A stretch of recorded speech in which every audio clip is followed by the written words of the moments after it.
কিন্নৰৰ সিন্ডিকেটৰ চক্ৰত অসমৰ দৰিদ্ৰ পৰিয়ালৰ নিবনুৱা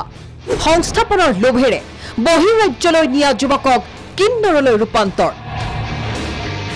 নাজিৰাৰ অতি দৰিদ্ৰ পৰিয়ালৰ এইগৰাকী মাইনা গগৈ সংস্থাপন দিয়াৰ প্ৰলোভনেৰে এটা কিন্নৰৰ দলে মাইনাক লৈ গৈছিল উত্তৰ প্ৰদেশলৈ আৰু পৰৱৰ্তী সময়ত উত্তৰ প্ৰদেশৰ পৰা দিল্লীলৈ লৈ গৈ এখন চিকিৎসালয়ত বলপূৰ্বকভাৱে মাইনা গগৈক অচেতন কৰি লিংগ সলনি কৰে কিন্নৰৰ দলটোৱে মূল নায়ক হৈছে পাপৰি মিনা ৰিংকি লাকি প্ৰিয়া বাসপতৰ নামটো হৈছে ল'ৰাখনৰ নামটো হৈছে ৰাজা ৰিংকিহেঁতে তেওঁলোকে মোক লৈ গৈছিল অলৰেডি ঘৰৰ পৰা লৈ গৈছে মোৰ ঘৰৰ মানুহো ক'ব মোৰ গাঁৱৰ মানুহো ক'ব তেওঁলোকে চবেই মোক প্ৰথমতে ল'ৰা বুলিয়ে চবেই জানে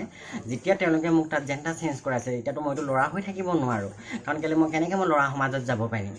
কাৰণ এতিয়াতো মইতো অলৰেডি ছোৱালী হৈ গৈছোঁ সেইকাৰণে মানে কি হ'ল এতিয়া মোৰ এইটোৱে দুখ লাগিছে মই মোৰ জীৱনটো যেতিয়া বৰবাদ হৈ গ'ল আৰু মই ঘূৰাই কেতিয়াও মই নাপাওঁ খালি এটা বস্তুৱে নাই তেওঁলোকে যি মেডিকেলত মোক তেওঁলোকে জেণ্ডাৰ চেঞ্জ কৰাইছিলে তাৰ মোৰ কাগজ পত্ৰ তেওঁলোকে মোক এখনো নিদিলে চব তেওঁলোকে লুপ্ত কৰি দিলে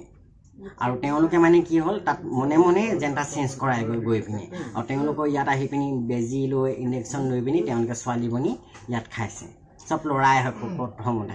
ন্যায় পাব লাগে তেওঁলোকক এৰেষ্ট কৰিব লাগে আৰু এনেকুৱা এটা যাতে কেতিয়াও যাতে হ'ব নালাগে আমাৰ অসমত উল্লেখ্য যে 5 দিন পূৰ্বে কিন্নৰৰ দলটোৰ কবলৰ পৰা পলাই আহিবলৈ সক্ষম হোৱা মাইনাই ইতিমধ্যে নাজিৰা আদৰ্শ আৰক্ষী থানাত দাখিল কৰিছে এজাহাৰ এই কিন্নৰ চক্ৰটোৰ সৈতে জড়িত লাকি দাস ওৰফে লোহিত দাস ৰিংকি দাস ওৰফে ৰিংকু দাস সানিয়া আলী ওৰফে পাপু আলী মাধৱী দাস ওৰফে মাধৱ দাস প্ৰিয়া বাসপুত ওৰফে ৰাজা বাসপুত মীনা দাস লখিমপুৰৰ ৰিংকি দাস উল্লেখ্য যে মীনা দাস আৰু লখিমপুৰৰ ৰিংকি দাসৰো আছে একোটা প্ৰকৃত নাম আৰু ইতিমধ্যে লাভ কৰা হৈছে সানিয়া আলী ওৰফে পাপু আলী আৰু মাধৱী দাস ওৰফে মাধৱ দাসে ফোন যোগেৰে মাইনা গগৈক দিয়া ভাবুকিৰ কল ৰেকৰ্ডিং আৰু ইতিমধ্যে ঘটনা সন্দৰ্ভত তদন্ত আৰম্ভ কৰিছে